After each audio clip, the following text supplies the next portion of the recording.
तो अब भारत के इतना सब कुछ करने के बावजूद भी मालदीव अपनी अकड़ से बाज नहीं आ रहा है। केवल मालदीव की इस छोटी गलती से मालदीव का कितना नुकसान हो सकता था, उसको तनिक भी अंदाजा नहीं था।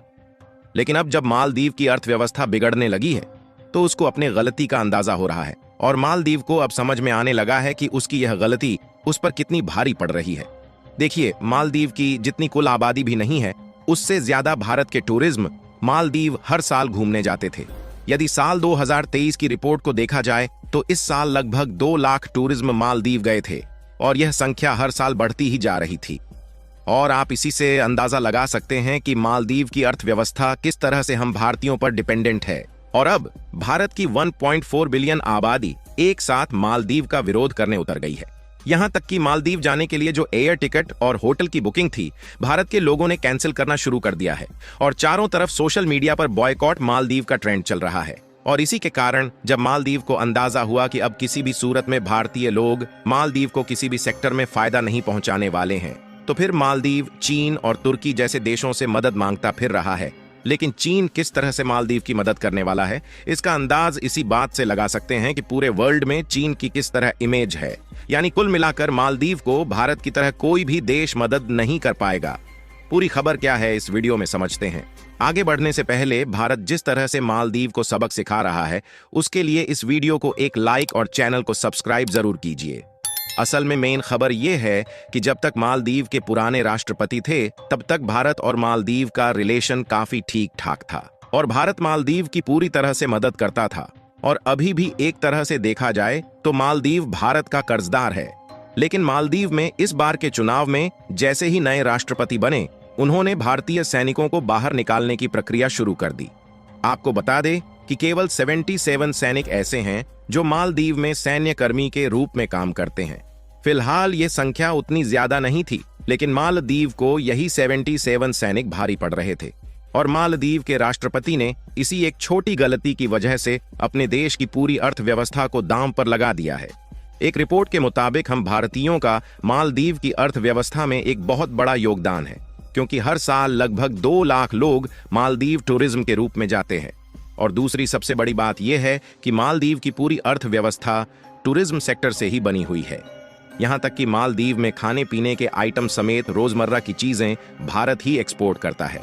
और अगर भारत इसकी सप्लाई बंद कर देता है तो मालदीव कहीं का नहीं रह जाएगा। लेकिन अगर इन सब के बावजूद भी मालदीव अपनी अकड़ दिखाता है और भारतीय सैनिकों को बाहर करने की कोशिश करता है, तो भारत सरकार चुप नहीं रहने वाली है। और भारत के प्रधानमंत्री नरेंद्र मोदी ने इसकी शुरुआत एक बहुत बड़े कदम से की है, जिसका तनिक भी अंदाजा मालदीव को नहीं था। दरअसल हुआ यह है कि कुछ ही दिनों पहले भारत के प्रधानमंत्री नरेंद्र मोदी लक्षद्वीप के दौरे पर टूरिस्ट के रूप में गए थे और प्रधानमंत्री नरेंद्र मोदी जी लक्षद्वीप के सुंदर नजारों का और प्राकृतिक के सौंदर्य का आनंद लेते हुए वहां के नए नए लोगों से मिलते हैं। और भारत के प्रधानमंत्री ने हम भारतीयों को यह संदेश दिया कि जब हमारे भारत में ही इतना सुंदर आइलैंड है जहां पर हम अपनी छुट्टियां बिताने के लिए आ जा सकते हैं। और उनका कहना है कि लक्षद्वीप मालदीव से भी ज्यादा सुंदर है, यानी कि नरेंद्र मोदी जी लक्षद्वीप को मालदीव की अपेक्षा एक बहुत ही सुंदर और मनमोहक जगह बताते हैं। यानी कुल मिलाकर मालदीव जो अपने टूरिज्म सेक्टर के बलबूते पर अकड़ रहा था, भारत ने उसको ठिकाने लगाने की तैयारी इस कदम से शुरू की। अगर आप इस मैप को ध्यान से देखेंगे तो लक्षद्वीप की दूरी मालदीव की अपेक्षा बहुत कम है। और दूसरी सबसे बड़ी बात यह है कि लक्षद्वीप भारत का ही हिस्सा है और यह सुंदरता में मालदीव से कहीं ज्यादा है। भारत के इसी छोटे कदम की वजह से मालदीव को अपनी औकात समझ में आने लगी, क्योंकि अगर जो भारतीय मालदीव टूरिस्ट के रूप में जाते थे, अब वह लक्षद्वीप जाना पसंद करेंगे और इससे भारत की जीडीपी में भी काफी बड़ा योगदान जाएगा और साथ ही मालदीव की अर्थव्यवस्था पूरी तरह बिगड़ जाएगी। यहां तक कि मालदीव टूर के लिए जो भारत से एयर टिकट और होटल की बुकिंग थी, वह कैंसिल होना शुरू हो चुकी है, जिसमें लगभग 2500 एयर टिकट कैंसिल हुए हैं और 18,000 होटल की बुकिंग कैंसिल हो गई है। और भारत ने अभी तो सिर्फ ठिकाने लगाने की तैयारी शुरू ही की है। अगर भारत मालदीव को होने वाले एक्सपोर्ट भी रोक देता है तो मालदीव कहीं का नहीं बचने वाला है। अगर आप इस मैप को ध्यान से देखेंगे तो भारत ही एक ऐसा देश है जो मालदीव के सबसे ज्यादा नजदीक है।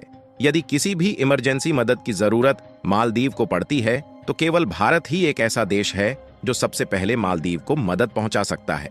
हालांकि श्रीलंका की भी दूरी थोड़ा नजदीक है, लेकिन भारत की अपेक्षा कहीं ज्यादा है और श्रीलंका भी इतना पावरफुल नहीं है कि वह मालदीव की मदद कर सके, और उसके रिलेशन भी मालदीव से इतने भी अच्छे नहीं है। अगर मालदीव चीन और तुर्की जैसे देशों से मदद की गुहार लगाता भी है तो यह देश वैसे भी मालदीव की मदद नहीं करने वाला है। अगर मालदीव खाने पीने के प्रोडक्ट चीन से इंपोर्ट करने के बारे में सोचता है तो उसकी ट्रांसपोर्टेशन कॉस्ट काफी ज्यादा बढ़ जाएगी। केवल भारत ही एक ऐसा देश है जो मालदीव को सबसे कम दामों में खाने पीने के प्रोडक्ट एक्सपोर्ट करता है, जिसमें टमाटर, आलू, प्याज और गाजर समेत लगभग सभी प्रकार के शाकाहारी आइटम भारत से ही सोर्स करता है।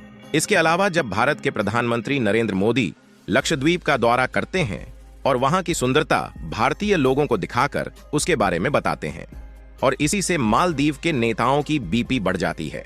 इसके बाद मालदीव के कई मंत्री लक्षद्वीप को मालदीव की अपेक्षा कम सुंदर जगह बताते हैं। इसके अलावा मालदीव के कई मंत्री ट्वीट करके भारत के लोगों पर अभद्र शब्दों का प्रयोग करते हैं, और मालदीव जो कि पूरी तरह भारत पर ही डिपेंडेंट है, वह अगर इस तरह का व्यवहार भारत के लोगों के साथ करता है तो हम भारतीय किसी भी सूरत में मालदीव को नहीं छोड़ने वाले। और जैसे ही मालदीव के मंत्री इस तरह का बर्ताव करते हुए ट्वीट करते हैं, भारत के लोग अपना जलवा दिखाना शुरू कर देते हैं और सभी सोशल मीडिया पर बॉयकॉट मालदीव के ही चर्चे होने लगे, और इसी से मालदीव को अपने द्वारा की गई गलती का एहसास होने लगा और मालदीव को लगने लगा कि अब किसी भी सूरत में भारतीय मालदीव का टूर नहीं करने वाले हैं। और इसके बाद मालदीव ऑफिशियल बयान में भारत से माफी मांगता है और जिन 3 मंत्रियों ने इस तरह के गलत ट्वीट किए थे उनको बर्खास्त कर दिया जाता है। यानी कि आप देख सकते हैं कि एक छोटी सी गलती की वजह से ही मालदीव की पूरी अर्थव्यवस्था एक झटके में बिगड़ने लगी। लेकिन अभी भी मालदीव की अकड़न पूरी तरह से ठिकाने नहीं लगी है और अभी भी मालदीव के राष्ट्रपति मोहम्मद मुइज़ू चीन से मिलने का विचार बना चुके हैं, जिसमें मालदीव चीन की एविएशन को किराए पर लेने वाले हैं, जिससे कि चीन के लोग मालदीव टूरिस्ट के रूप में आ सके। और मालदीव सोच रहा है कि इससे उसकी एक बहुत बड़ी इनकम होने वाली है। लेकिन अगर आप देखें तो मालदीव का यह सोचना बिल्कुल गलत है, क्योंकि अगर मालदीव ऐसा करता है तो भारत खाने पीने की आइटम्स की सप्लाई बंद कर देगा। बाकी आपको क्या लगता है, भारत यह कदम उठाकर सही कर रहा है या नहीं?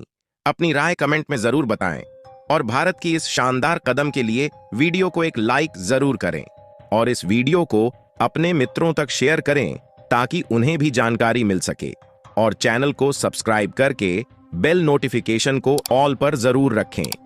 वीडियो को अंत तक देखने के लिए धन्यवाद।